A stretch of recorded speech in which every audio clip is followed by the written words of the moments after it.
the first session of the entrepreneurship track here at the Hannah Grimes Center for Entrepreneurship. We are so glad you are here. I hope all of you got to hear those inspiring stories and some good music and poetry at the beginning of the day. If you didn't, I'm sorry, but I'm glad that you have made it to this session. My name is Allison Chisholm. I am the acting program director here at Hannah Grimes. A big shout out in absentia to my colleague Sarah Powell, who is home with her first child. I really got to pick up the easy part of this lift, which is to be here and talk to all of you. She did all of that background work with her track leader, and I want to give him an introduction first here, Chris Harris. You will be hearing more from him and his colleague, Raquel Thiessen, later in the track, but they are here and happy to take questions, be excited with you, and move us through this track. We are starting today with the first of the three-part series, and you are not obligated to attend all of these sessions, but we have created them in a way that they follow each other, and so we hope that you will find that an engaging way to move through this track. This session is going to be about the models. What are the models? How are they being deployed by the entrepreneurship support organizations?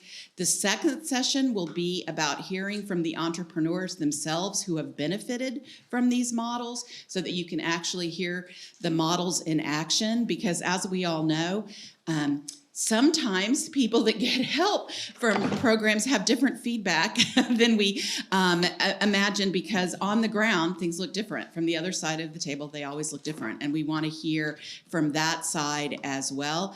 And then the third session on Thursday morning will offer you a chance to spend some time thinking about how, if you want to bring one of these programs home or a version of one of these programs home to your own community, you can do that. And it is intended as a workshopping kind of session so that you don't go home from the conference with your million list of things to do and not know where to start. So it will be a take it away, do the work in the session, and be ready to go home and make things happen. We have a strong action bias here at the Hannah Grimes Center for Entrepreneurship because we are ourselves entrepreneurs, and that's the way entrepreneurs roll, right? Let's get it done. Let's make it happen. I am super excited about this session or this whole track because, I totally forgot one most important thing. And the fourth session of the entrepreneurship track, which will happen on Thursday afternoon, not in this location, all of the others are right here, but instead in the showroom, which is the Black Box Theater directly behind the Colonial, will be our Pitchfork Challenge, which is one of the funding opportunities that we make available. And it is a $10,000 prize for the winning pitcher. We will have 5 pitchers with companies ranging from software as a service companies to livestock landscaping. So it is going to be a really fun and exciting Pitchfork Challenge, and we encourage you to attend that. I made the announcements about, oh my gosh, Gloria is here. Gloria, can I just say what an amazing story you have to share and how...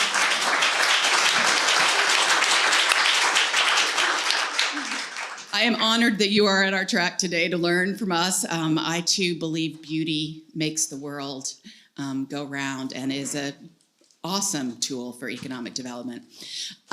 So if you didn't hear me before, restrooms are out this door and down the hall. Feel free to climb over as many people as you need to climb over if you need a bio break in the middle. And right across the hall is the sensory room if you're just feeling a little overloaded and need to go there. So those are all of the general announcements. Is there anybody got a question about any of that, or you need to know something right away before we get started? Yes. Thank you, Marianne. And we're also happy to pull in a few more chairs from the closet if necessary. We just know that some of you like to roll by standing, and I totally get that myself. So, okay. We are going to start off with what we know is a primary issue for entrepreneurs everywhere, but particularly for rural entrepreneurs, and that is access to capital. to make their businesses grow. Gloria talked about that a little bit as access to capital in general for her rural community in Drew, Mississippi, but entrepreneurs in rural communities face especially high hurdles for that, particularly if you are in what are called the underserved categories of entrepreneurship. Guess what? Of the 11, one of them is rural. So all of us that work in rural communities, we've already got one underserved. And then there's intersectionality with other kind of underserved populations. So BIPOC, low to moderate income entrepreneurs, LGBTQ plus entrepreneurs, persons with disabilities, veterans, women. I think that you all know what these categories are, that they bear repeating. At Radically Rural, we are all about solutions, not just about creating the problems or listing the problems, venting our problems. So we came up with 3 panelists who are using fresh models for capital access, particularly in the lending community, with a focus on making lending possible to underserved entrepreneurs and lowering the barriers for entry for them. So we are going to hear from each of them. I'm going to let them each introduce themselves briefly and just name their organization. And then we're going to go through a list of structured questions, and then we'll have some time for audience questions at the end. With that, let me start. Laurel Adams, would you please introduce yourself? And maybe use your microphone so that, yes. Yes, I've been told. Use the microphone 10 to 12 inches away from my mouth. I got it. I see you. Yes, thank you so much for having me. I love to be here at Hannah Grimes. You guys do an amazing job, and it's my pleasure to work with you. I have the privilege to be here today to talk about our new American Loan Fund, which are for immigrants and refugees coming to New Hampshire, one of our only growing sectors between census growth periods.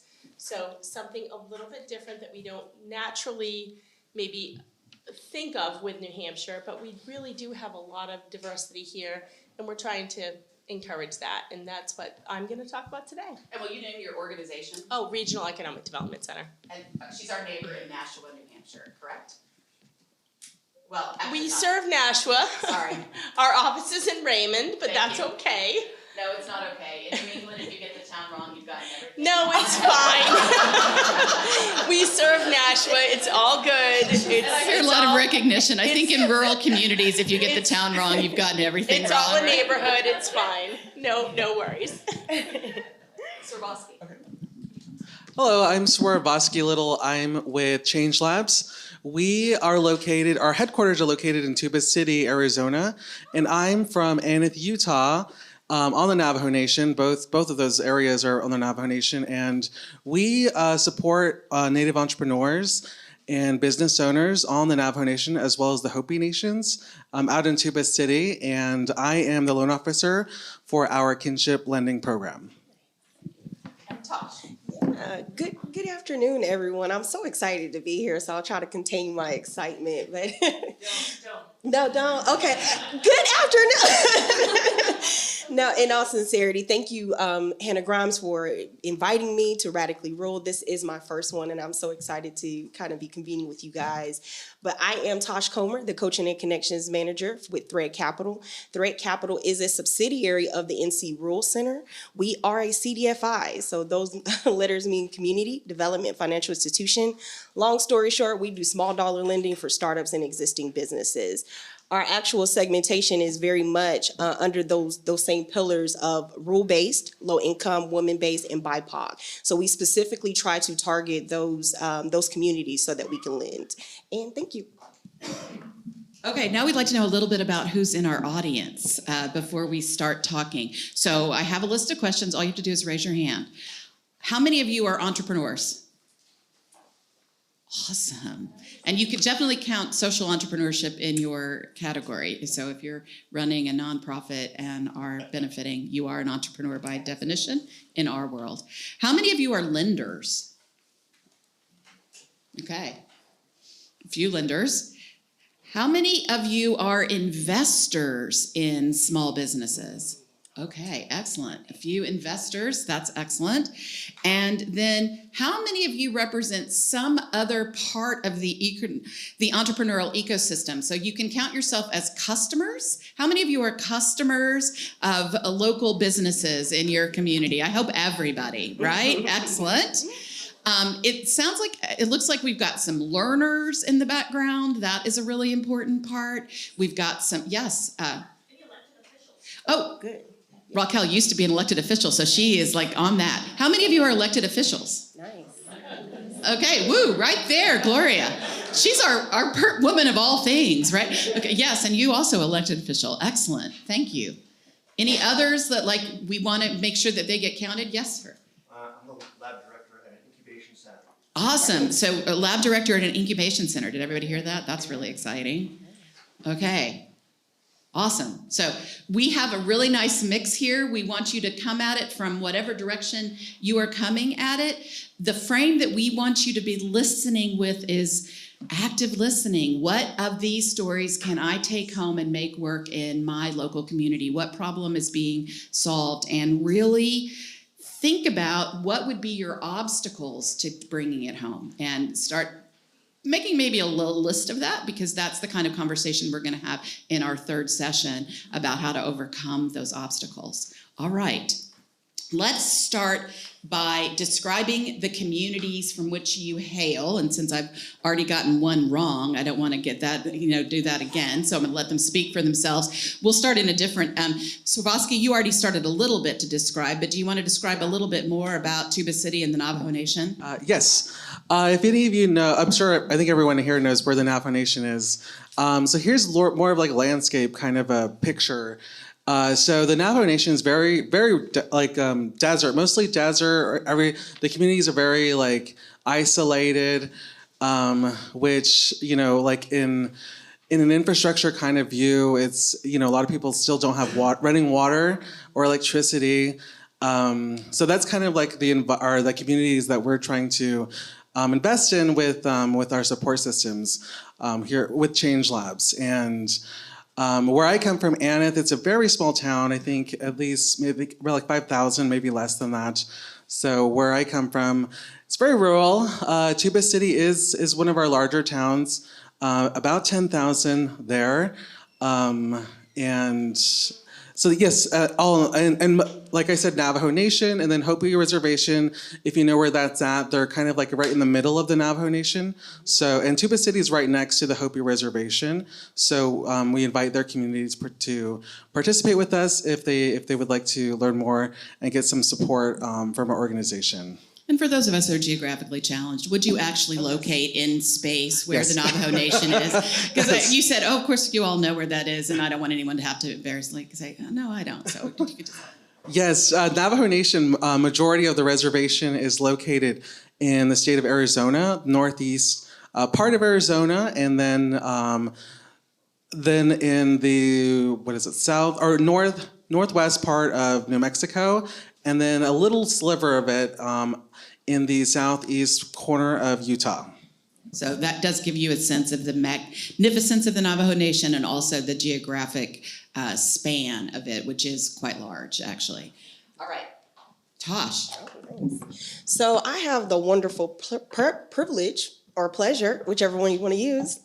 We cover all 100 counties of North Carolina. And so depending on who you ask and how many counties or rural counties there is, local government will tell you something else, but we consider 78 counties within North Carolina rural based. And then the remaining are either urban metro or actual emerging metro. So I have a vast knowledge and vast reach about who we serve. Yeah. And Laurel. Well, I am a New Hampshire native. Born here, never lived anywhere else. Visited 32 countries. I just counted that with my kids. Nice. Lots of amazing adventures with them, but New Hampshire is definitely home for me. I love it here, and I live in a small town with 6,000 people on a dirt road. Okay, and then Reddick serves what span of New Hampshire? Well, all of New Hampshire for small business lending. We primarily focus on the southeast corner. So Nashua through Portsmouth. That very populous area. We do a lot of work there, but we do serve the whole state with our microloan program, our brownfields program, and a lot of other services. That was Laurel throwing me a bone about like, oh yeah, there's Nashua. So I appreciate that. It's always good to have friends on the panel, right? So they rescue you from yourself. All right, then you also all started a little bit, but I want to ask you again a little bit more depth. Who are the entrepreneurs that you serve with the particular programs that you're going to be talking about today? And just a little flavor for them and who they are. Laura, you want to start this one? Absolutely. So it's been a real privilege to look at our new American population, immigrants and refugees, and I'll have a guest coming later this afternoon who was one of our first loan clients. We started our program in 2016 with the City of Concord, went statewide in 2018, and have had a lot of, I think, valuable work helping refugees and immigrants start and grow their businesses. And to me, this is important because you're giving them a ladder up that they would not normally have. You know, banks are tough to work with, love our banks, but it is, you know, you do have to have a different benchmark to get there. So we're helping these guys get started a little bit sooner, a little bit earlier, a lot of technical assistance, a lot of, I would say, soft credit choices to get those loans in play, but it's been great, and we've seen a ton of job creation that way. So for those of you that are not in the lending business and everything, soft credit would mean all of the criteria that you might use instead of a credit report. So we're going to get into that more, but that's what she means by soft credit. Credit score, collateral, business history. You know, generally banks want to see 3 years of great, you know, credit history, a good credit score, and collateral. And we're trying to work outside of that to get people going sooner. And as you might imagine, the other thing that you're going to hear a lot of talk about too is that these programs lend to startups, which mean that they don't have a revenue history. So they are businesses in the very beginning, and if you're looking for traditional lending lines, often though you are precluded from getting money from traditional lending lines. All right, Swarovski. Oh, I was about to say I can go next. Tosh are excited. One is going to go next. Yeah, Also, I just want to say, I know that all of you in the back can hear, but I bet you can't see. So would it be nice if the speakers would stand up when they're talking, just so that you can see, or are you all comfortable with them seated? We're good? Everybody's okay? Okay, so stay seated, Tosh. Right. No worries. So I just want to give kudos to Laurel real quick because lending to asylum seekers or new immigrants is very challenging. And it also is a very much needed pathway to economic mobility. So kudos to you guys.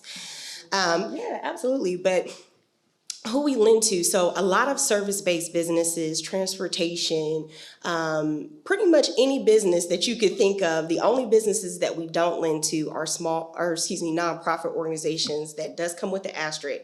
If they have a self-sustaining revenue model, we will lend to them. I always use the example, if it's a church, and they have a childcare facility, we can lend to the childcare facility, but not the church. There are also a lot of nonprofits that are coming out with like consulting arms and really developing services for other nonprofits. We can lend to that. Outside of that, we don't lend to other lending institutions. We don't also lend to any speculative concern, and so house flipping, we don't get into house investment. But outside of that, it's open game. We really do try to provide that startup capital, that in the door access to getting you off the ground and running. One of the things that she had mentioned specifically into lending, as far as flexibility, we don't have any credit or collateral minimums. And so that is a huge area of opportunity, specifically when you're talking about the underserved communities who have traditionally had barriers to capital. And then when you're thinking about traditional lending in its truest form, most of traditional lenders require a business, a startup, to be post-revenue at least 2 to 3 years. As a startup, $5,000 can really get you off the ground. And that's pre-venture or even post-revenue, at least 3 months. That's the kind of lending we're doing at Thread Capital.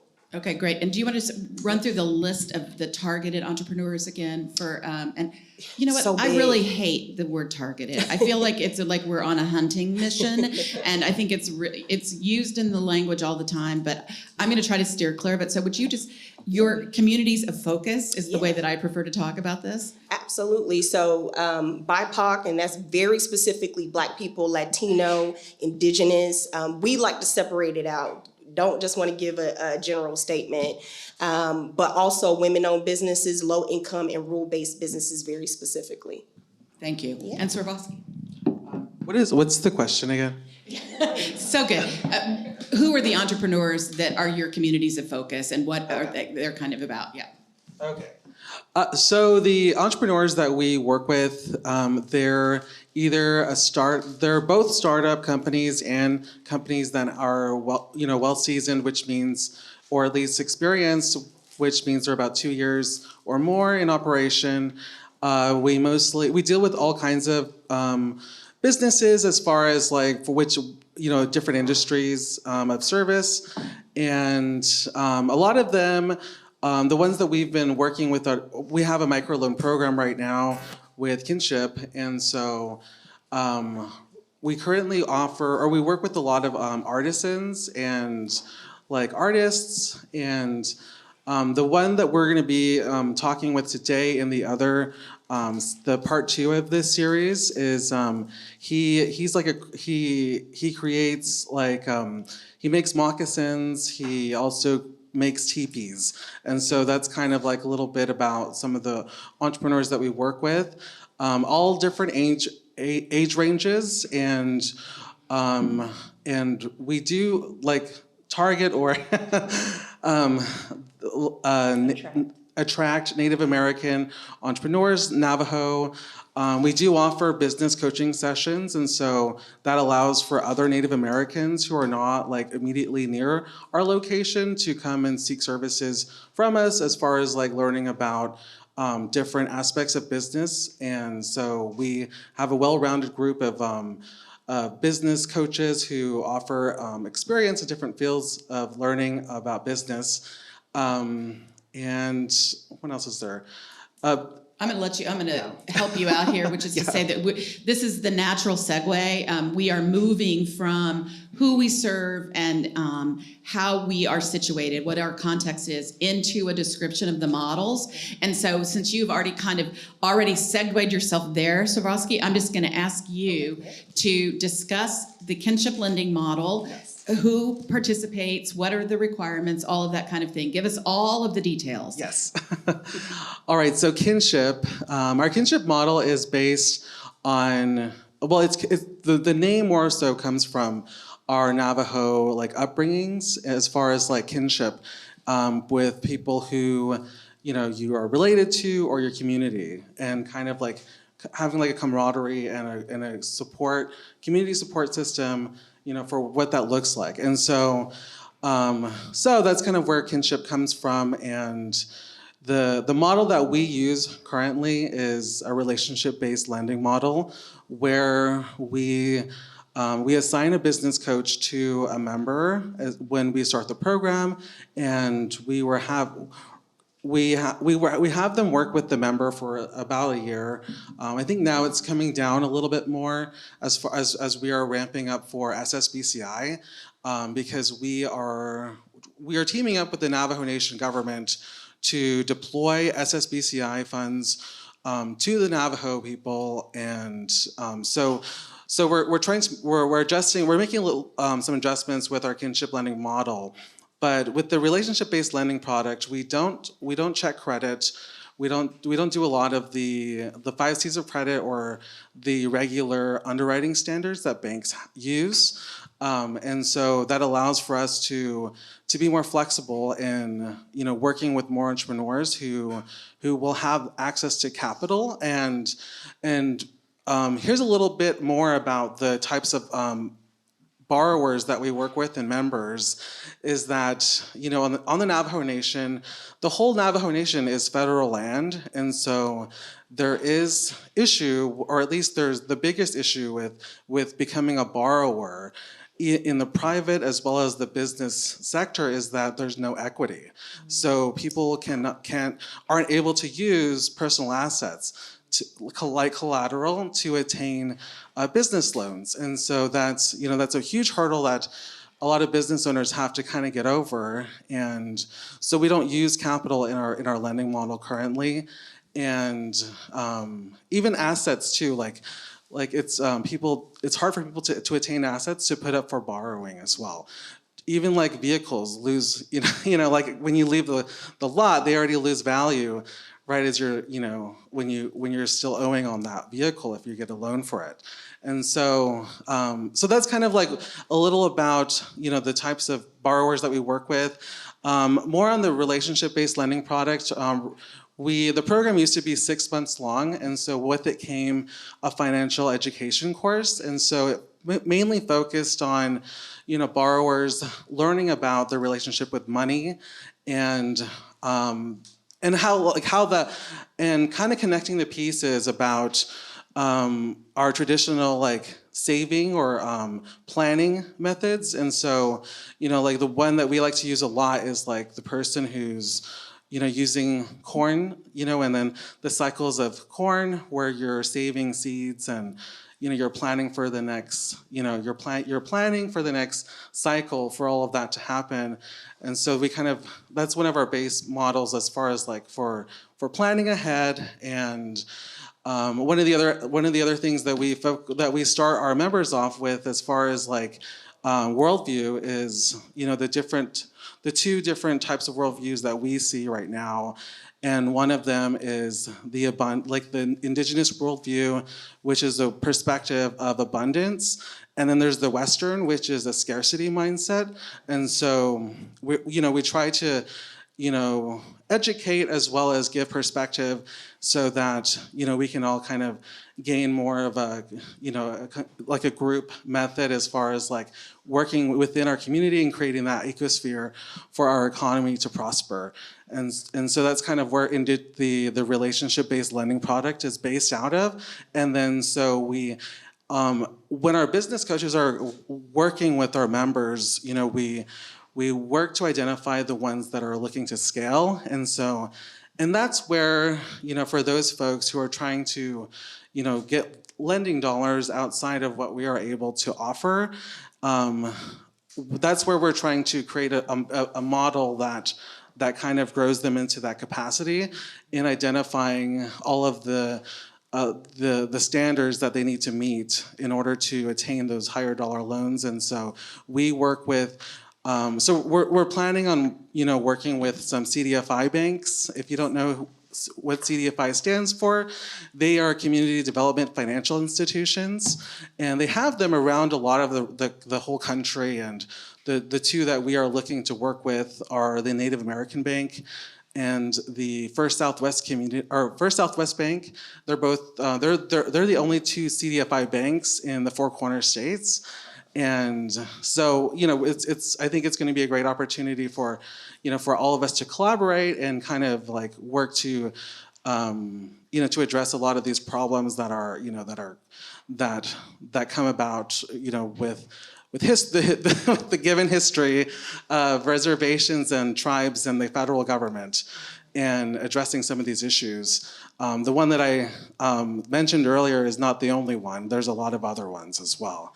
But so that's a little bit about our program. So I just want to pull out some themes that you're going to hear echoed, and part of the reason we were so excited for Swarovski to come and share. One is, you hear all in the theoretical world of rural community development, you hear about asset-based community development. And one of the things that he just named that was really important was the asset of an abundance thinking model, right? And a paradigm of abundance, and how that would shift and change how entrepreneurs in those communities might approach the whole process. The second thing that he named was using education that matches and aligns to the experience of the entrepreneurs that they're serving. One of the things we hear all the time is, well, I'm not an entrepreneur.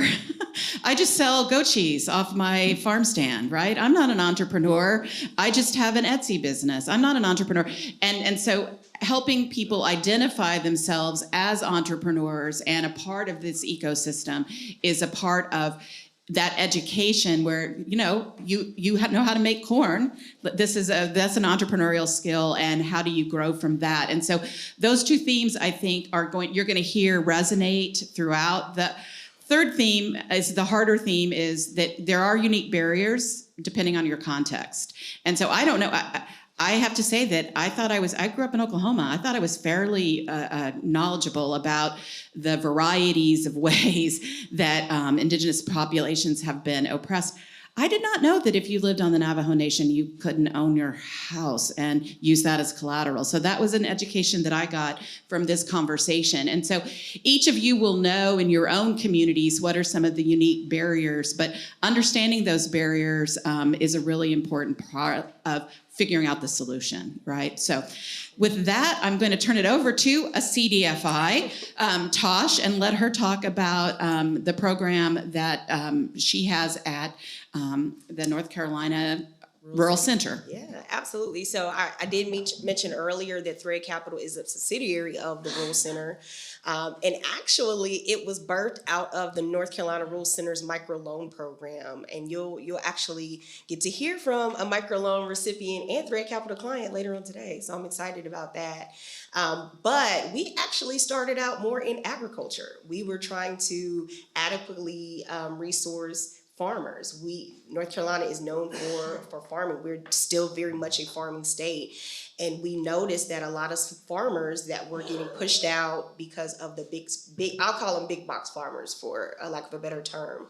But when the microloan program kind of transitioned into the CDFI realm, and the catalyst for that was Jonathan Brereton, who came out of Chicago. He is our wonderful leader, and he has now moved on, but he really was passionate and purposeful about how can we serve underserved communities. Like, we can't just talk about it, we actually have to do the work, and what are we actually doing to make those things a reality?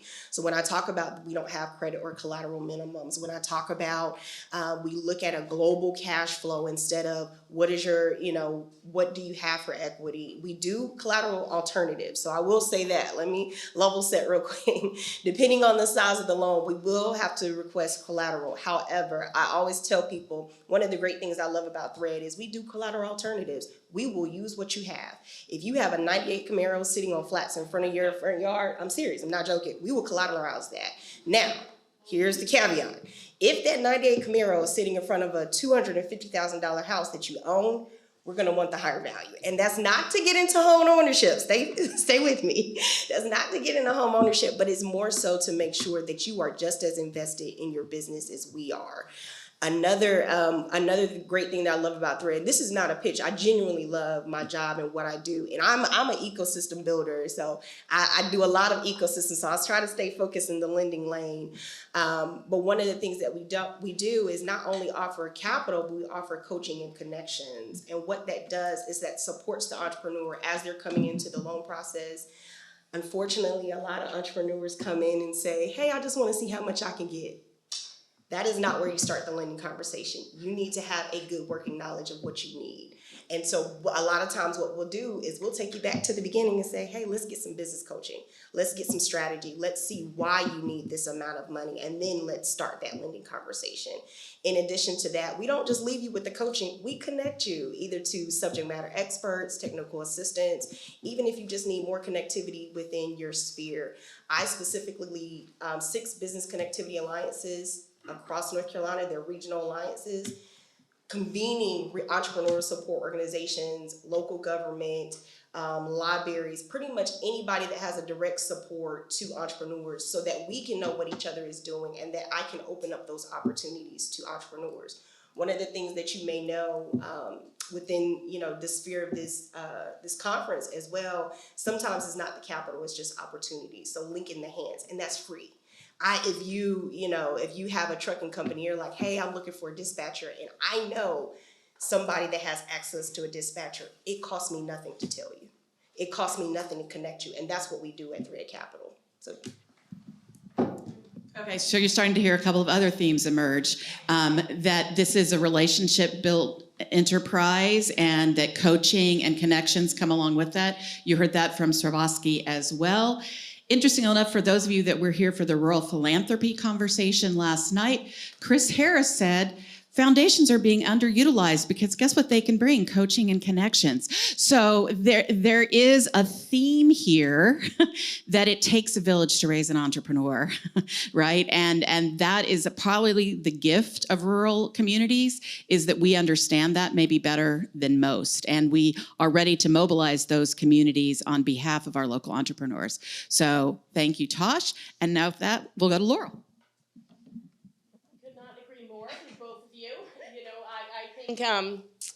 I think people misunderstand collateral. They don't understand that the skin in the game is really critical for entrepreneurs. And I'm just going to take like a slightly different angle, which I think is playing off of both of these, is that we are really about peer-to-peer connections, which Hannah Grimes is also about. And I think connecting entrepreneurs with other like-minded entrepreneurs is super important. Having those conversations, coaching each other, helping somebody up who is in an earlier stage than you're at. We try to sort of bring that along and make sure that our clients have that. We're still lenders. We're also a CDFI, a very small one, but we are a CDFI, and that means you have to go through, all your typical lending criteria. But, for us, it really is the early stage businesses. Who can you match them with? Who can help them? And business advisors are great, and we do a lot of that. Like, that's a core part of what we do. But I think having another business that's a little bit further along is really important to that conversation. Where have you been? Where are you going? What are your challenges? How can we, kind of grow you up past that? So we do spend a lot of time trying to foster those connections. Do you want to speak specifically to how you do that in the New American program and the New American Lending Program? The New Americans are great, and it's so interesting because we've found it doesn't matter where you're from. That path of immigration, whether you're a refugee or immigrant, is kind of a binding commonality where you've gone through this journey of coming here. And Tika, who's coming to talk to us this afternoon, spent 9 years in a tent camp and has helped tons of people on that journey through that process. And I really think that binds people together in a way that, I can't understand because I didn't go through it. So, we certainly match, as many of those immigrants and refugees together as we possibly can. So again, community, and I love that you added the peer-to-peer. So I think that we've gotten the elements of these models out, and I just want to sort of restate them all for you so that these are non-traditional lending products, is the language they would use. Raise your hand. Did you all come from traditional lending with the background? I did. Yeah. Okay. So these are all, we'll call them converted bankers, all right? They've seen the light, and they're doing it differently. And part of the reason they're able to do it differently is because they're inside organizations that have a different mission, right?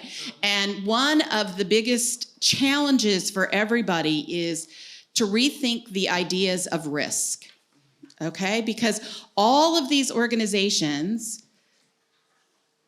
really still have to manage risk. Okay, so when we're talking about lending, the risk is that we won't be repaid. And if we're not repaid, then we can't lend to the next person that comes along. So they have come up with different ways to evaluate risk. And the data is still being developed, but if Lakota were here and able to moderate, she has done some really interesting data gathering and has been able to convince folks that the alternative mechanisms that they're using to evaluate risk are as effective or maybe even more effective with the communities in which they're working. So I would just like to hear from all of you a little bit about what you think makes it most likely, like when you're looking at somebody and you're talking about what the risk is, right? And you're not like just checking off the credit score or seeing how much equity they have in a home. Or you're doing other kinds of evaluations.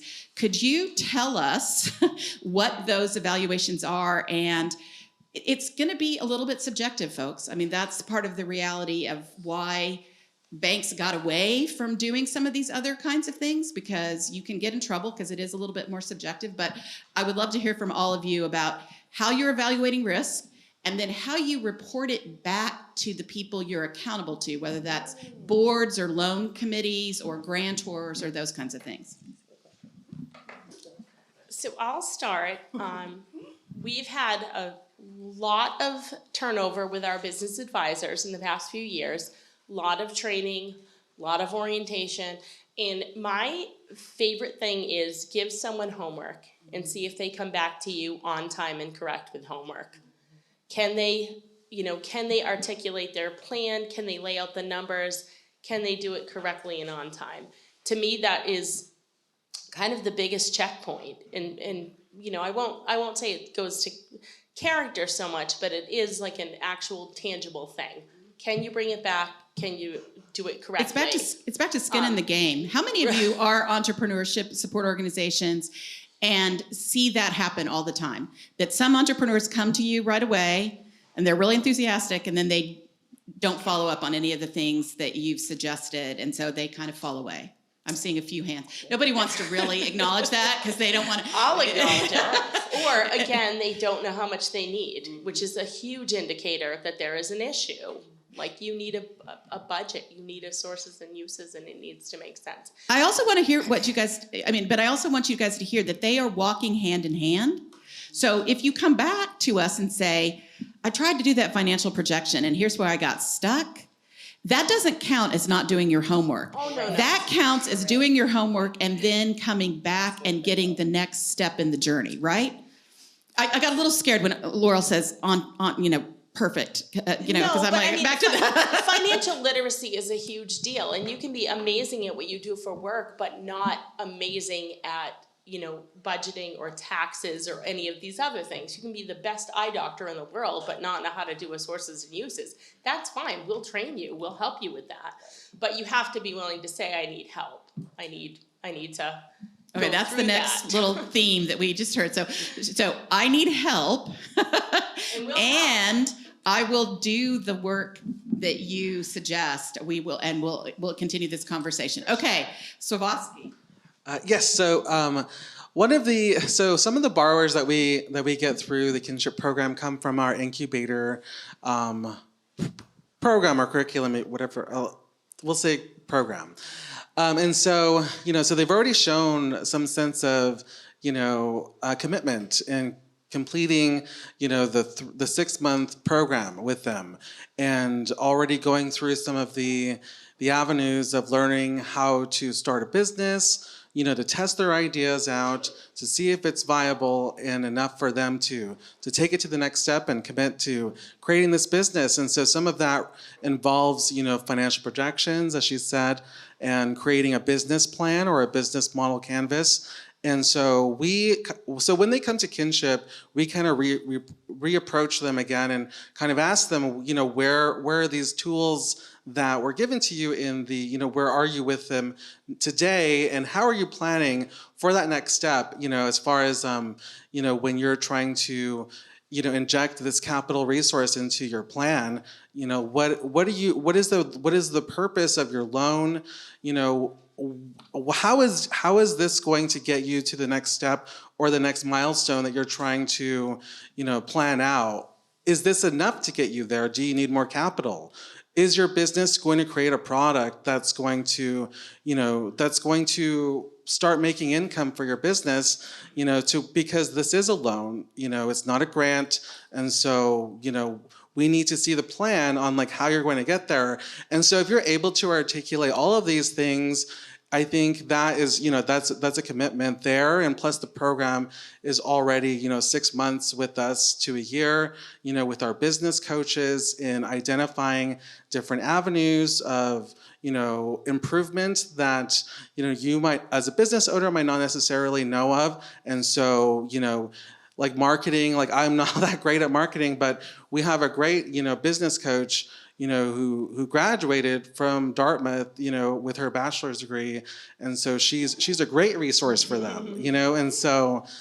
So we have a whole team of people who are able to work with the entrepreneurs and get that engagement that's needed for them to to make their business successful, and so yes, the commitment of learning, as far as like, the financial education courses and really showing us on paper how you're going to get your business to the next step. Yeah. So here are the two things that I pulled away. If you guys aren't listening with your listening ears, this is what I'm going to pull away from Swarovski is, were any of you surprised to hear buried in that, have you asked for enough money?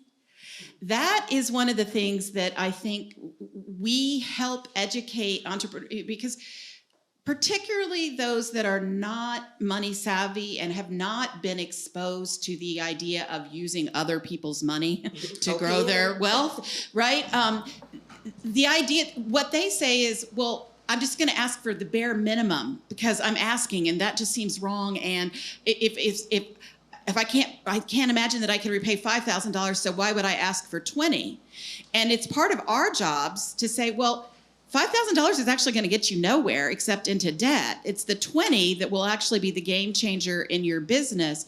And so I think that's part of the education too, of asking for what you actually need. And you may need to work with your business advisor or whatever to determine what that is.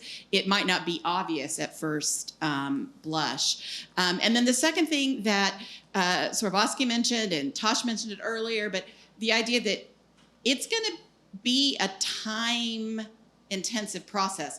The time horizon here is not, and this is where so many of us, how many of you have counseled entrepreneurs, and you don't have to say this if you've been an entrepreneur, but you've fallen prey to the predatory lending community, that I'm gonna like sign up for this credit card or whatever because I can do it in the dark of my home at 1 o'clock in the morning on the computer. My spouse doesn't even need to know. This will just be my little secret credit card to get this business off the ground. And so it's 24% interest. Oh yeah, I mean, it'll be fine. Like I'm gonna, I have the next big idea.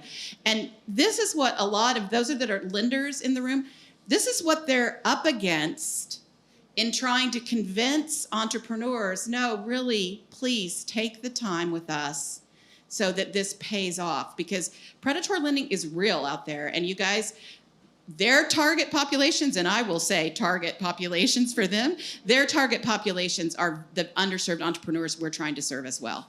And it's a hard competition to win when they offer that kind of underground and speed. What they offer is the payday loan, basically, right? So, yes. But at the end there, my brain was trying to remember what I was trying to get to. So the other part that I forgot to put in there was, is your business ready for a loan? Are you needing investors? That's kind of what I was trying to lead off of, is your business ready to create income to pay this loan?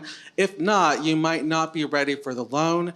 You might need to get angel investors, maybe a VC, venture capital money, family and friends if you have, if they're willing to invest in your idea. But that was the other part I forgot to add in there, if you're ready for the loan. Thank you. And the other thing that you heard, that's also the scaffolding idea, right? Because that's also what you heard from Tosh is part of what we're trying to do is give these businesses the early capital they need so that, and a credit score and all those kinds of things, so that then they're ready for the next series of products and capital infusion. And thank you. Readiness to receive. And convincing an entrepreneur they're not ready to receive money is kind of a hard thing, right? Like, oh yeah, I'm pretty ready to receive that money. I need it. It's right. I need it right now. So thank you. Tosh, why don't you tell us about, I think we lost track, but your ideas of risk and how you evaluate. Yeah, no worries. Just to piggyback off of him real quick, one of the things, Allison said it just a second ago, they seek money less than what they need. So we don't have that problem at Ray Capital. They always seek more than what they need. I just wanted to say that there. But specifically as far as how we evaluate if somebody is ready for a loan, we do operate on the 6 C's of credit, and one in particular is character. And so when she talked about, are you, responsive? Are you kind of getting things on time? And even just with all the application documentation, what is that like? One of the great things I love, and you'll kind of hear me continue to say that, but I love Thread because the lender can champion their business. And so ultimately, we go to loan review committee to say, hey, we're looking at this particular applicant. They have, this is the business, this is so much experience they have, or they're a startup, but they have, transferable skills, whatever. They're kind of painting the picture for us. At the end of the conversation, the lending team manager or director is going to just ask plain out, what do you decide? What is your decision? Regardless of what underwriting said, regardless of what the team said, as a lender, you know firsthand who that client is, what that opportunity will give them. And so they have that opportunity to lift up. Other things that we do look at, like I mentioned before, is global cash flow. So we're not just looking at if you have a profit and loss statement or what your cash is. We're also looking at experience within the industry. Do you have outside partners? Do you have outside equity or investment that is coming in? What is your skin in the game? Have you ever been an entrepreneur? We do take that in consideration. If you're coming in as a new startup, we'll automatically put you in the existing business category, which opens up another pot of lending. And then also, I mentioned it earlier, no credit or collateral minimums. Really working with that applicant to see, like, what can we do to work? We know life happens. We know most people have financial issues. And one thing that I know to be true, if you don't know how to manage your personal, you're not going to manage your business finances. It just does not translate. And so in that coaching space, we really do start to educate our business owners of how to get their financials in order, how to bring up their credit, how to just take care of that low-hanging fruit. Because just really quickly, and I promise I'll hush, a lot of people think that you can get lending off of business credit. That's not true. Personal credit is still the #1 form of getting access to any business lending. You can get business credit when it's like the supplier side, if you're doing like Paydex and different things of that nature. But when it comes to actual lending, your personal credit is still #1. And the great thing about Thread, whatever we require for you, you're going to need for any lending organization. So we really consider ourselves the gateway. We're trying to get you up that ladder to traditional lending so that you can continue to grow and scale your businesses. So yeah. Okay, how many people just heard what Tosh said and started thinking about the entrepreneurs they work with and got scared for them because they would never walk across the door because the minute they said personal credit is the first thing that they're going to look at, they all went, well, then I'm not qualified. Right? Okay. So that is, I think, the other message we're hearing is there are things that are happening on the back end, but we don't necessarily lead with that information because it keeps people from coming across the threshold. So that's the next thing that I want to ask all of you. And then after they've answered this question, I'm going to turn it over to you guys. So be thinking about all the things that you wished I had asked or that you wished you wanted to follow up, and we're going to go to the floor. So I want to ask, how do you get entrepreneurs across the threshold? What is, I know, Swarovski, you already said, I'm not the marketing genius, but what is the organizational marketing? How are you reaching out? Because some of the more traditional outreach is probably not working in the communities that you are focused on either. So you want to talk a little bit about the outreach and how you get people across the threshold? Yes, so that's kind of like that is our mission right now with the money that we're getting, in collaboration with the Navajo Nation, is that, we are connecting with these banks, these 2 banks, if we get the money from the Treasury. So right now it's more of a planning phase. And so what that's going to translate into, if we do get the money for this, is that we are focused on working with each and every entrepreneur who's wanting to scale their business beyond the $50,000 that we're planning on lending out. And so what that means is that more business coaching with all of our business coaches and identifying, and helping them get a well-rounded business plan and idea to get to the next level, as well as, reviewing their, their current capacity and where their business and how it's currently functioning, as they get to those higher dollar amounts. And so, and some of that will come in the form of us, providing credit counseling to each member to go through their credit report and to kind of identify, some of the areas that they might need improvement on, and helping them, try to come up with solutions on how they can address some of these issues. Because, not only are the banks going to be looking at their credit report, they're going to be looking at the whole business idea, the business plan, all of the history as far as, performance is concerned, all like everything else that, as far as like the bigger picture. And so with our collaboration with these banks is that we're hoping to see if we can alleviate some of that risk and creating new strategies to alleviate the risk, to some of the investment from the bank is from itself. Yeah. So that's a great sort of, you're talking about how you can continue to work. And I think that probably all of you would say this. You're in for the long haul with these businesses, and you're looking for the next level of funding for them. And so you already have these existing businesses you're working with. How do people find out about Change Labs and get into the incubator in the first place? So Change Labs, we do have an online website, and so if you sign up for our newsletter, all of our programming, any new announcements are going to be announced through there. But otherwise, we're going to events, like the Navajo Nation Economic Summit to meet all these, entrepreneurs. A lot of community outreach, working with government officials, and letting them know about all these new programs that we're working with, all the services that we provide. I think I mentioned, the incubator. We have an idea incubator as well. If you just have an idea, and then, that would translate into getting into the business incubator, the kinship lending program, all of our business coaching sessions. We have our co-working space. It's kind of like what you guys have here. I saw that there was the entrepreneurship area there. That's, it's a safe space for all these entrepreneurs to come in and do some work there if they need internet, or, if we're having like learning labs or workshops, we'll have them there in person. That's our location in Tuba City. That's the only one that we have so far. Otherwise, all of us work, remotely, and so we all try to use the space and, to connect more with the community members there. We're working on expanding to Shiprock, New Mexico, and creating a new space there.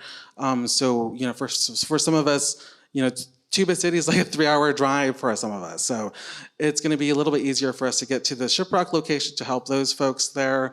But a lot of it, we're trying to identify all markets as far as like to get this collaboration out there, working with different industries. Navajo Nation has enterprises. We're looking at targeting them to see, how some of these businesses can target or at least attain more of those bids and contracts. One of the enterprises that we're working with let us know that, or at least we saw that about 6% of those contracts that they're giving out are only going to 6%. 6% of them are only going to Navajo-owned businesses. The rest are all non-Navajo, which is off reservation.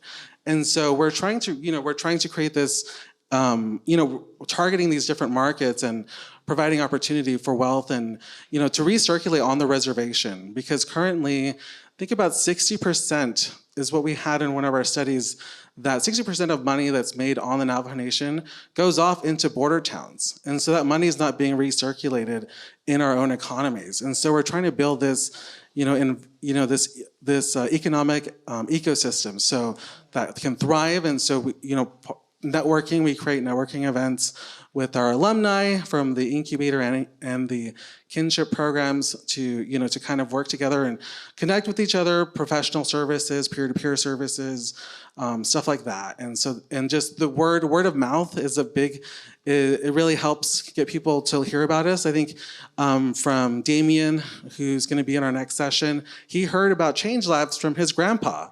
So word of mouth as well. And, Navajo Nation, we're kind of like, everyone kind of knows each other there too. And so, just more education and connection through all these different avenues of markets. So I hear word of mouth, and I hear going to them rather than them coming to us.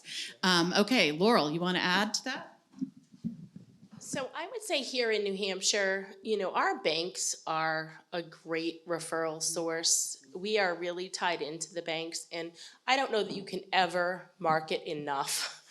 You can advertise on the radio, you can do print media, all of this.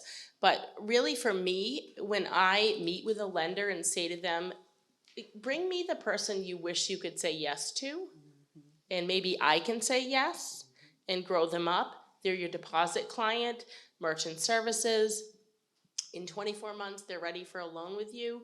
That's really, for us, our kind of number one way that we convert people into clients.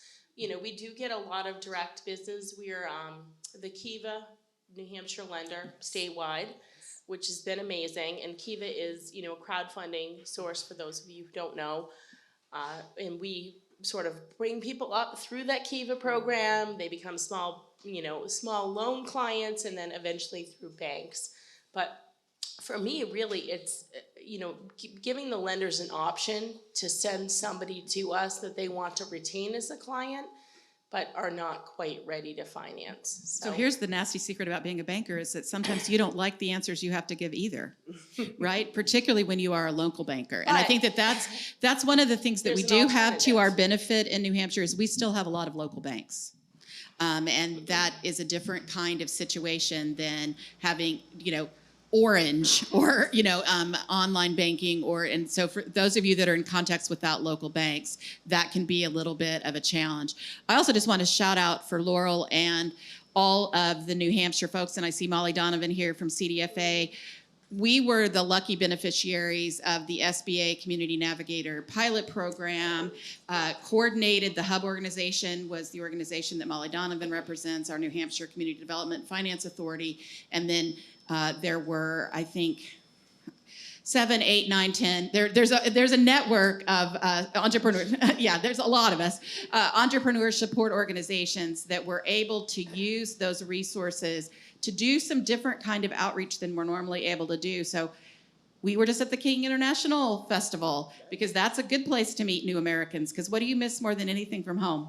Food, right? And so you go to the internet, and I know that the SBDC team and Laurel and her team and others have reached out in those kinds of ways that are non-traditional for us, but have been quite effective. And we have really seen the benefit of that in terms of getting people across our thresholds. Tosh. So I just want to ask a quick question to the group real quick. Who knew about CDFIs prior to this conversation? Okay, so not too bad, not too bad. So you're talking about marketing. One of the things that Thread Capital, we capitalized on was our parent company, NC Rural Center. We really just followed along a lot of what they did, but not even just that. We did a lot of info sessions. Specifically for me, when you work with resources and you want your resources to champion your organization, but they don't know what your resource is or is about, it's kind of hard to do that. So we had to start there and educating them on what CDFIs were, how they work, and how we could benefit them as a partner. We've also grown our network heavily through just the ecosystem building. Like I stated, I lead 6 regional alliances all across North Carolina. And so in that effort, I'm able to champion and support and really market Thread of who we are and what we can do. We also do a lot of outreach. We do a lot of vendor pop-up events. We try to collaborate on anybody's program. If they invite us, we pretty much will come. And then just also, we're also being intentional about being in the news, on news and publications, making sure our website is searchable as far as SEO. That's a buzzword. So we're very much found through there. But going back to your earlier point, because I have to mention MCAs, I have to go there. They typically can fund a business within 24 to 48 hours. Most MCAs, so merchant cash events, which you were talking about Sorry, earlier. all that inside talk.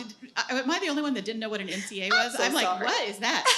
So you mentioned payday loans, but online lending, a lot of times we consider them MCAs, so merchant cash advance loans. They have significant higher interest rates. Although you can get the money within 24 to 48 hours, your interest rate could be about 33%, a daily rate. Whereas somebody like Thread Capital, we have a flat rate of 10.99. Now that is still a little high, but it's closer to the national average, and it's not a daily rate. That's completely compounded. But going back to that really specifically, when you're talking about fast capital, you can also get fast problems. So if you want a more supportive, and I'm not just Thread Capital, or not even just CDFIs. When you're looking into lending, that's a conversation that you need to have with the small business as far as what are you actually looking for? Is the loan what you need? Sometimes a line of credit. Sometimes you need to take equity out your home. Sometimes you can bootstrap. And I know that's not the most favorite word for entrepreneurs, but sometimes it's necessary because you have to know how to monetize your business before somebody else can. So just wanted to throw that in there. That's perfect, and that's a great segue to opening up the conversation to others. So I'm going to walk to you, and we'll do it. This makes me sad. I used to say we'd do it Oprah style, but she's been off the TV so long that I think there are probably people that don't even know what Oprah style is anymore. So a talk show style where I will bring the microphone to you. Yes, over here. Oh, one of our elected officials. Be careful, everybody. It's an olive branch. As an elected official, I'm sort of curious about the role that government plays in it. And do you need help with the structural framework or codifying any offerings from your institutions? So did all you guys hear the question is what could government do to make these offerings more possible? Are there policy initiatives or legislative initiatives that need to happen in order for programs like this to exist or thrive, right? So I'll answer for New Hampshire, just because we're local. We are funded by an alphabet soup of federal agencies. The state helps out a little, but we're a private nonprofit. And it was designed that way back in the early 90s. There were, the whole state was divided into regional development corps, and we have been fortunate enough to secure funding from, the USDA, HUD, EDA, EPA, it goes through the list. So we leverage federal funds and relend them. So I would like to answer that question too. So I'm so glad you're in the room, and I'm so glad you asked that question. Very specifically, ecosystem building. There is not enough funds being funneled into that. And the reason why I say that is when you come into a new community, and because a lot of migration has happened because of the pandemic, people want to start businesses. How do they do that? Where do they start? Who do they talk to? So those things are 9 times out of 10 not readily available in rural communities. There's a lot of red tape. There's a lot of good old boy system. There's a lot of gatewaying that happens in rural communities very specifically. And so as a elected official, those are the areas where I see where you guys can really begin to do the work. Ecosystem building, I'm talking as very specifically as far as building capacity for those who support entrepreneurs, and also getting funding for entrepreneurs that don't have to go through entrepreneur support organizations. I love coaching. I love the support, but sometimes small business owners don't want it. And so what are we doing to get them the resources that they need and to circumvent that when they don't think that's their pathway? I really do love that Tasha's mentioned several times this ecosystem building idea. And if you look at a traditional map of an ecosystem, government agencies are a part of the entrepreneurial ecosystem. So what you're asking is very relevant because not only can you help those of us that are trying to build the ecosystem, you can do enabling policies and enabling programs, and that can be really, really helpful. Getting everybody at the table to hear what their needs are rather than imagining what their needs are. And I think that's one of the things that we all deal with a little bit is legislation comes and we're like, why didn't you ask us? Like that's exactly the wrong way to do this. Like we understand what your goal is, but you didn't ask us. And so you've actually kind of gotten in your own way about that kind of thing. So the conversations with your entrepreneurial support organizations, that's a little inside bingo too, right? Like inside bingo, inside baseball. Bingo, baseball. Right. Okay, wait, there we go. I'm too close to the speaker. So that is also one of the things is Can you identify the entrepreneurial support organizations in your community? That's a good point. Other questions? Yes? Jules, and then the man right behind her. Hello, thank you so much for doing this panel. This has been super informative. I guess a little bit of context for my question. So I do accessibility consulting and work in disability policy. I'm disabled myself, and I'm also an entrepreneur. So I'm kind of coming at this from a few different angles. Something that I often hear from fellow disabled people trying to start businesses, especially people who are on SSI or SSDI, is that the increased debt that they often have and the capped assets that they're forced to adhere to because in order to continue to receive those benefits precludes a lot of disabled people from qualifying for loans, especially if personal credit score is, kind of that number one indicator, as you were saying. And then there's all of just the access barriers in the process logistically, for example, for people who are blind with paperwork, things like that. So what kind of solutions have you seen? What kind of, what's being done that you've seen to kind of address some of those issues? I don't mind going first. Thank you for your question. Specifically, when it comes to capital, so we don't have, and I wanted to say the credit, please, very specifically, more so to traditional lending. We don't have a credit minimum. We do still look at credit because it's still an indicator. So that it's still, credit is always going to be a part of the lending conversation, but it's not going to be the only part of the conversation. So just want to clarify that. But in regards to your question very specifically, really just finding areas of opportunity. So what can they do? Like what, if they are disabled, do they have any outside employment? The biggest thing, and I love that Swarovski mentioned this, is overall affordability. We are not in the business of providing loans to people who cannot afford them, even when there is opportunity there. So sometimes we have to look at alternatives. Is there any grant funding? We work very closely with our small business counselors. We have a small business network. They had money from the ARPA funds retooled, so they were able to provide technical assistance for free to the business owners. And a lot of times those were able, whether it was getting their credit together, whether it was getting their website together, those things were able to create opportunities. We have not, and I'm so glad that you asked very specifically about disabilities or visual or even access. We have not worked that far. That is an area where we're still developing. Just to be transparent, we're even still trying to get the language together. Not all of our documents. Yeah, not all of our documents are accessible to Spanish-speaking clients, and we have those clients. We do have Spanish-speaking lenders, but not everything on the website is available to them. Not everything in documentation is available to them. So we do have blind spots. We do have areas of opportunity where we're trying to grow. Believe it or not, Thread Capital is actually a startup. We were birthed in 2018, even though we came out of another program. A lot of our success came from the pandemic, and so we're still trying to identify and draft out who we want to be as we continue our journey. But I love your question. I'm certainly going to take it back to my team. Yeah, thank you for that question. I think it's as we talk about inclusivity, that's definitely one of those areas that needs to be addressed. We are also a very, very new type of organization, and we did get a lot of notoriety since 2020 because of our work with those PPP loans. But yeah, thank you for that question. We don't have anything right now that addresses that. I know one of the other parts that we are trying to add is Navajo speakers, putting Navajo language out there, and what we're trying to see if that's something that we're wanting to also add as far as in trying to be more inclusive with members and people and how they want to connect with us. But yeah, thank you for that. That's definitely something that we need to also include in our plans for sure. Thank you.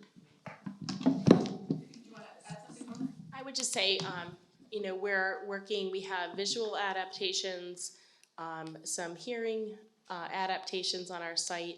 We've translated just about everything into Spanish, which is our #1 second language here.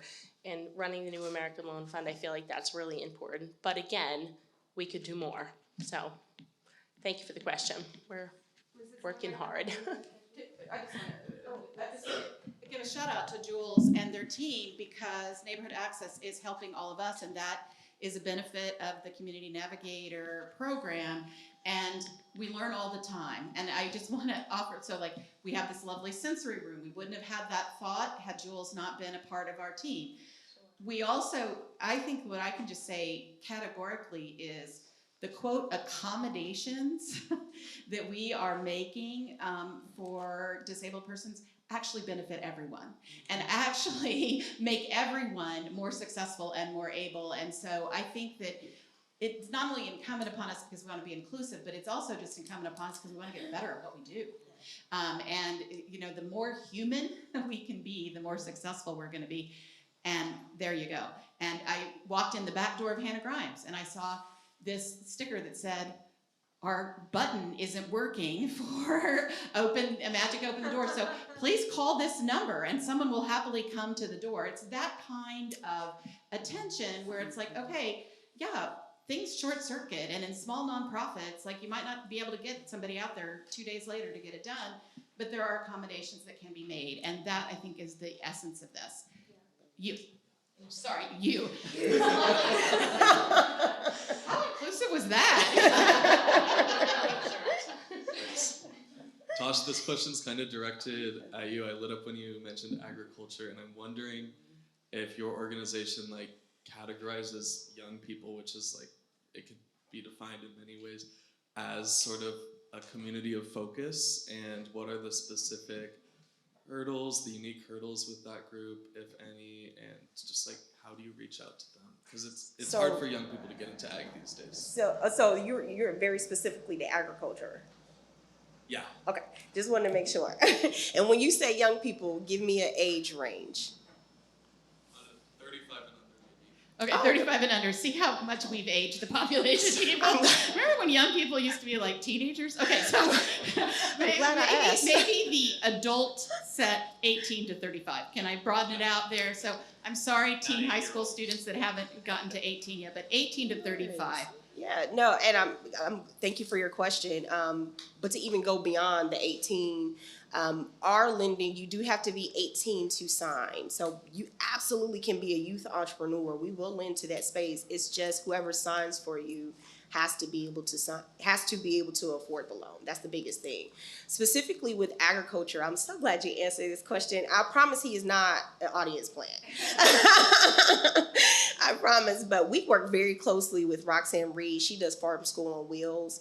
She teaches whoever, you don't have to be a certain age range, whoever, how to start a new farm, how to grow it, how to start the business. I mean, full development. She actually helps you with that. And she's partnered with Thread. She is we have a contracted partnership with her. So that is a pipeline that we probably would send them through.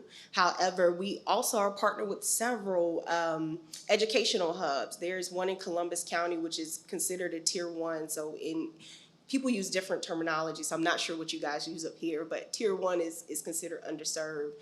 They have a 4-H program, and within their 4-H program, they not only start them out very, very young, but they actually will grow them into a farming business if they choose. And that is a Black-owned organization. I'm really excited about that, Mr. Randolph. He is also a board leader of Thread Capital. So we take agriculture very, very much to heart. It is at the core of what the Rural Center was started for. In North Carolina right now, specifically, if you're talking about, like, let's say you were 18, you're like, I want to get into farming, I want to, grow the business. I would encourage you to get with somebody that's already doing the farming. And so not even if it's just Roxanne Reed or Randolph or anything of that nature, you need to sit under somebody. Or let's say you came out of a farming background and you're now trying to grow the business, or you have a legacy business. Where are you going to take it? Small business coaching is somewhere I definitely would encourage you. And not even just that, I'm very specific about who we connect our entrepreneurs with. So a lot of times I make sure that that person looks like them, it sounds like them, they understand their language, so they're not talking to somebody in another field that is like they're talking about medical science and I'm talking about planting seeds. Like, no, we need to be directly aligned. And so I would encourage them to start there. And then connect to the resources that are readily available. Farming is a huge opportunity in North Carolina. So hopefully that answers your question. So I think this is a great, I'm going to wrap us up. We could spend hours on this, clearly. I think that there are two things that I want to add is one of the programs that Hannah Grimes has identified a need for, and many of you may be in similar communities, we have an aging population that is selling or trying to exit their businesses. And there are not, and their kids don't want them. Okay, but there are young people who do want them, and so we are now providing business transitions coaching for both sides of the transaction. If you're trying to acquire an existing business or you're trying to exit from an existing business, the suggestion Tosh has made is an interesting one where we have more and more younger owners coming into entrepreneurship in a negotiated, they're going to acquire an existing business, but they are going to work with the existing business owner for a couple of years as that transition happens. And at the end of it, they will be the owner. And oftentimes, the existing business owner is helping finance that transaction so that you don't have to have all of the money necessary to purchase that business or get lending for it. And so that is a path to entrepreneurship that isn't talked about a lot because we always think about it as sort of starting from scratch, but that is a meaningful path in lots of communities. And I will tell you that you kind of have to connect with people to find out what's going on because people who have existing businesses don't want to alert the media that they're trying to exit because they'll lose their existing customers. They will feel a lot of community pressure. Oh my God, we can't exist without you. What are you going to do? And so there is that kind of thing. So that is a definite pathway that I'm so glad you lifted up. How many, those of you that are lenders, how many of you will lend to anyone over 18? I think it's probably fairly universal. Yes? Yeah, over or you mean under 18? No, I said over 18. Okay. Because he said under 35. Remember, Tosh? He was getting very generous to us about what young was. I think he also needs to talk to Gloria because clearly she starts with the youth and goes forward. So really quickly before you move on, employee-owned cooperatives, they have a national organization as well as statewide organizations that you spoke to very, very specifically. If you come talk to me afterwards, if you're still interested. But if anybody, there is a national employee-owned cooperative that is very much succession-based entrepreneurship where you can get into the business, learn the business, and take over the book of business. And then even franchise. A lot of people don't think about that too.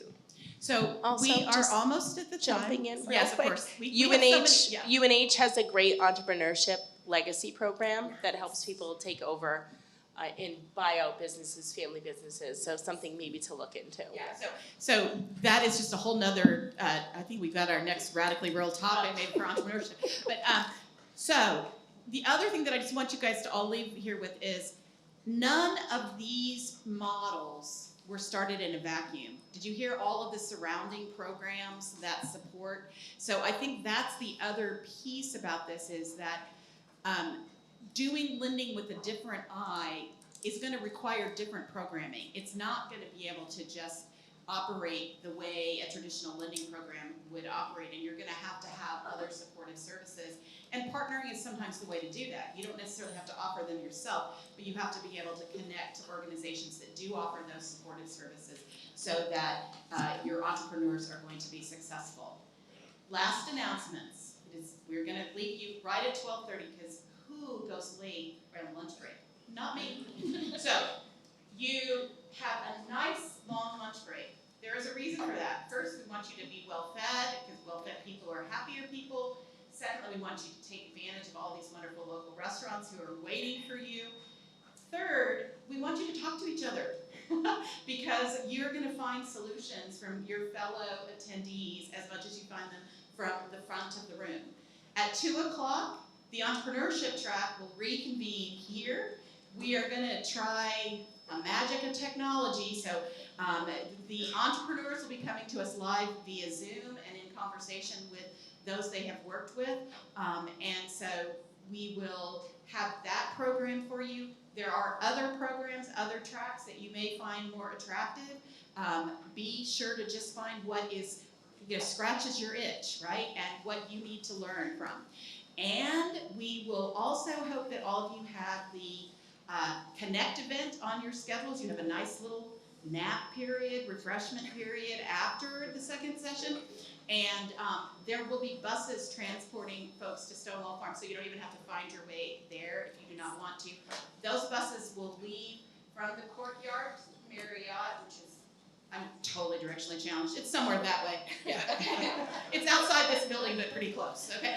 And they will start leaving at 4:30, and they will run continuously. There is a bus schedule, I've been told, in the app. So if you scan the little QR code and get to the app, you'll see the bus schedule, and we would invite all of you to do that. That also means you can partake of the lovely mind-altering beverages at the Connect event and not be worried about danger. All right? Thank you so much for being here. Thank our speakers.